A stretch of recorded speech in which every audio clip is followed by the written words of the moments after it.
両マジク長の世界はネタだらけ。今回はクルド人の歴史と、現状について深掘りしていきたいと思います。はい。独自の国家を持たずにトルコとかイラン、イラク、シリアなんかにまたがって暮らしている民族ですよね。そうですね。その複雑な歩みと今をちょっと一緒に見ていければと思います。はい。まずクルド人の起源なんですけど、はい、これは古代メソポタミアまで遡ると。ほう。山の民っていう言葉が語源じゃないかなんていう説もありますね。なるほど。独自の言語、クルド語とか文化を持ってるんですけど、はい、歴史的に見てその統一された独立国家っていうのは持てなかった。これが今の状況につながる一つ大きな要因ではありますね。オスマン帝国時代にはある程度の自治っていうのはあったみたいなんですけど、1930年に帝国が衰退して中央集権化タンジマート改革とかありましたけど、そういう中で自治権がちょっと制限されていって民族意識みたいなものが高まり始めたと。なるほど。で第一次世界大戦の後がかなり大きな転換点になったわけですね。まさにセーブル条約、1920年のあれで一度は独立国家の可能性が示された。そうなんですよ。示されたんですが、その後のトルコ独立戦争の結果、ローザヌ条約、1923年のですね、これで保護にされてしまったんですね。そこでこれがその後のクルドの人たちの状況にどういう影響を与えたんでしょうか。まさに国家なき民族としてのその苦難が本格的に始まったと言えるかもしれません。はい。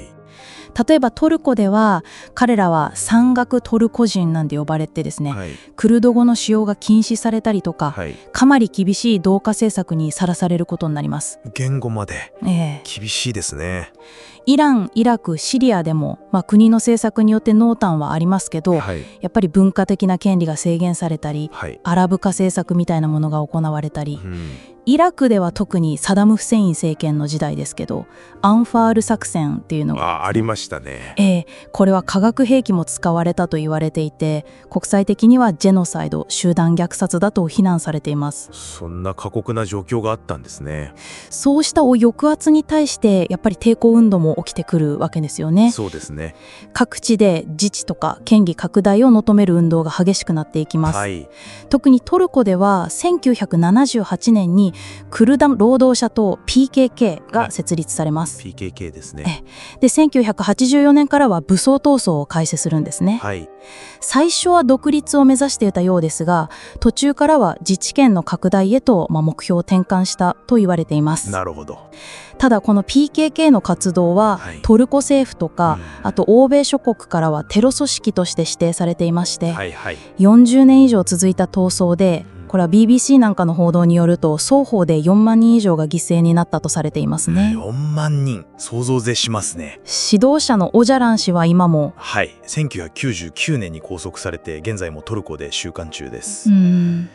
一方でそのシリアの状況も複雑ですよね。内戦が2011年から始まって、シリアではクルド人勢力 YPG とか YPG、それが中心になった後の SDF シリア民主軍ですね、彼らがいわゆる IS イスラム国との戦いで非常に重要な役割を果たして、活躍が報じられていました。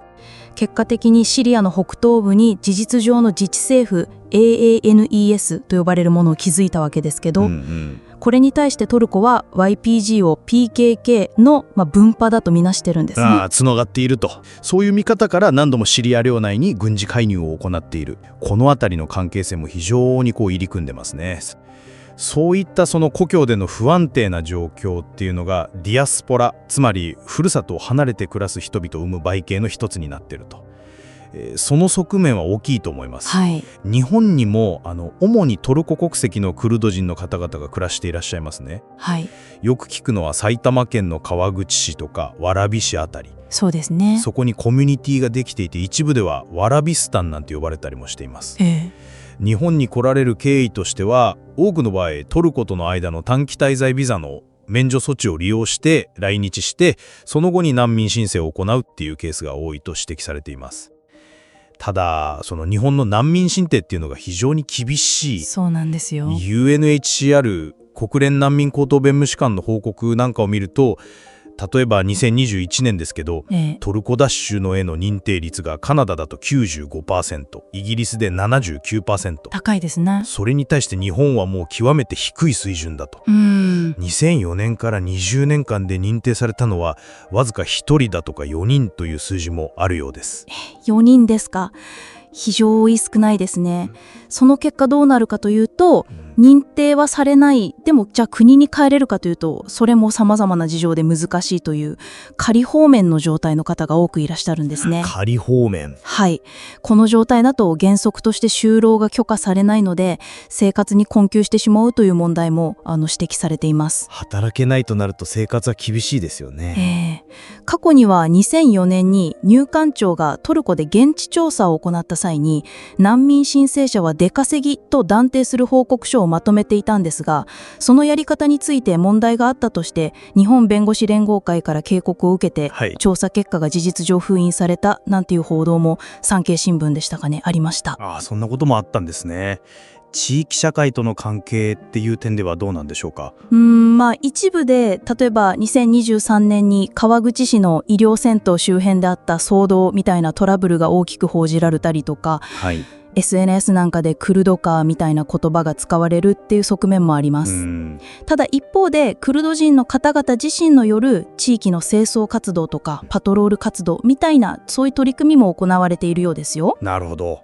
そういったいろいろ状況がある中で、本当にごく最近大きな動きがありましたよね。PKK の解散宣言。そうなんです。2025年の5月ですね、収監されているオジャラン氏の呼びかけに応じる形で PKK が武装解除と解散を発表しました。声明では歴史的な使命を終えたとか、武装闘争という方法は終える。で、クルド問題は民主的な政治によって解決できる段階に入ったというようなことが述べられています。トルコのエルドアン大統領はこれをどう受け止めてるんですか。大統領はこれをテロのない国に向けた重要な節目だというふうに評価していますね。ただ現地の反応はまた別かもしれないですね。BBC によるとディアルバクルっていうクルド人の方が多い都市ですけど、そこでは長年の対立が終わることへの期待もある一方で、政府への不信感も根強いからちょっと懐疑的な声も聞こえると。そういう報道もありますね。やはりすぐに全ては解決するわけではないという見方があるんでしょうね。この PKK の解散宣言がですね、トルコ国内のクルド人の人々の状況とか、あとシリアのクルド人勢力 SDF はこれは対象外だと言ってるみたいですけど、それから日本にいらっしゃる方々含むそのディアスポラの状況にこれから具体的にどう影響していくのか、特に日本でのその難民申請中の方々の立場に何か変化はありそうでしょうか。それが一番注目されるところの一つだと思うんですが、現時点ではまだ不透明だとしか言えないですね。やはりそうですか。なるほど。結局のところ個々の申請者の方々がその出身国でどういう状況だにあって危険があるのかないのかっていったことが引き続き個別に審査されることになるんだと思います。つまりこの解散宣言をもってすぐに何かが大きく変わるというわけではないということですね。そうですね。もちろん大きな流れの中での人との節目ではあるんでしょうけど、個別の状況に与える影響はまだ見極めが必要だと思います。なるほど。